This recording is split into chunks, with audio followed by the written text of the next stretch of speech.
И какво става, хора, аз съм Влади Геймс БГ и днес тук с мен са Митето и Плами.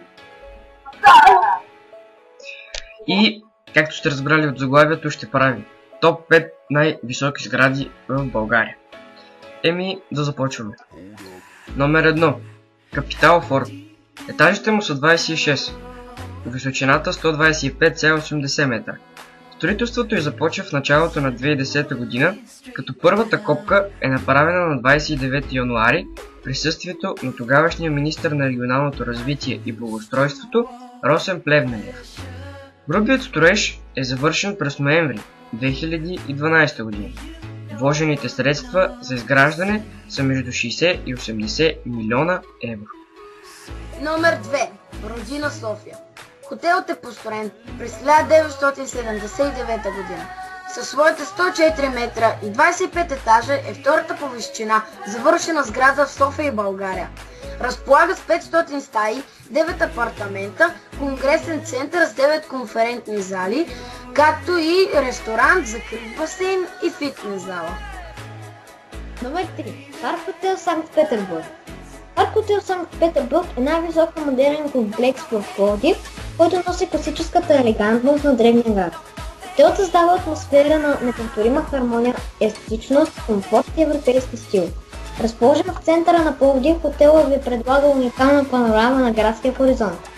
Парк хотел Санкт-Петербург е създаден с много вкус и желанието да се чувствате като дома си за ден, седмица или по-дълго. Хотелът е проектиран специално като за нуждите на бизнес клиентите, така и за тези, които са на почивка в града. Комплексът разполага с просторни судия, стаи и апартаменти, конферентни зали, виенска сладкарница и панорамен кафе-бар. Основен ресторант на 2 нива, бизнес ресторант, аквапарк, детски център. Паркът е висок 103 метра и на 30 етажа. Номер 4. Конфедерация на независимите синдикати в България. Намира се в град София, високо е 99 метра и на 22 етажа.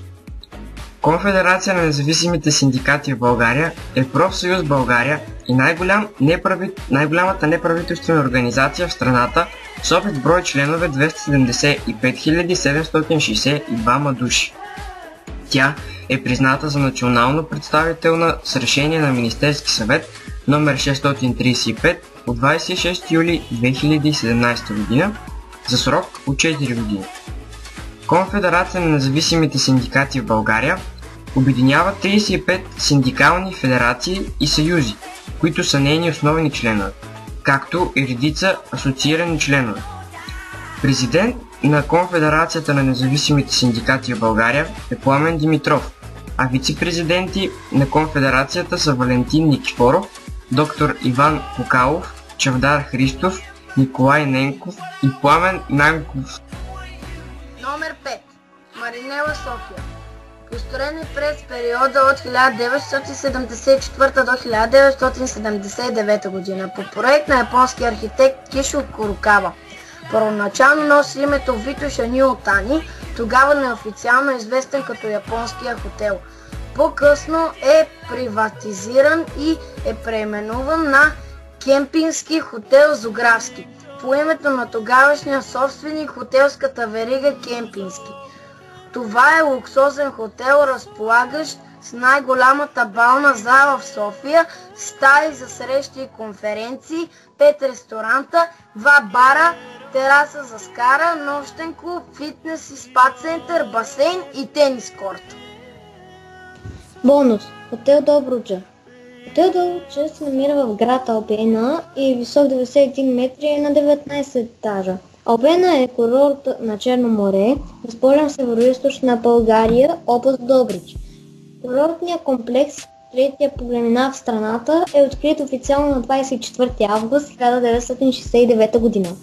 Курортът се стопанисва от една от най-големите туристически компании в България, Албена, АД, публично търгуваното дружество на Българска фондова борса.